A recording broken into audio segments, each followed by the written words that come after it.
पक्की गल करो पक्की मुछा होने लवा देने एक रोले कोई नहीं कौन दसो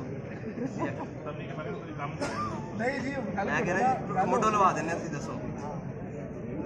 सौदा करो नहीं हाजिर नहीं है पिछली गल नहीं छड़ दो हुण की करना चाहना चाहो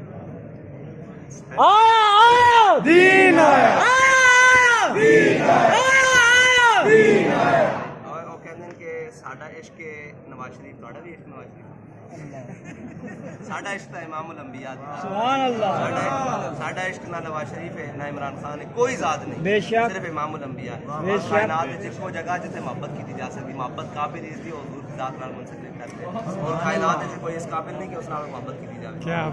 क्या बात माशाअल्लाह। सारे सौदे घाटे दे हां जी सौदा करो हुजूर नाल मोहब्बत धन्यवाद किसी दा और कोई इश्क नहीं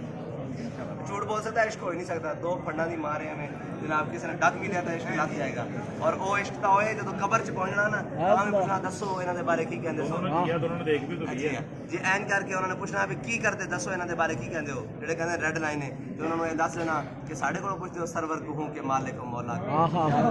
ये इश्क हो जेड़ा मरण तो बाद भी नहीं लथना बेशक ये मोहब्बत दे जामन जेड़ा नशा नहीं लगता बाकी सारी दुनिया दे नशे लग जाने अगर ये नशा लग जाए तो फिर कबर च जवाब नहीं दिते जाने लिहाजा असी तो वो जाम पिलाने जिहदा नशा नहीं लगता दूर दी मोहब्बत दे जाम हाँ जी बस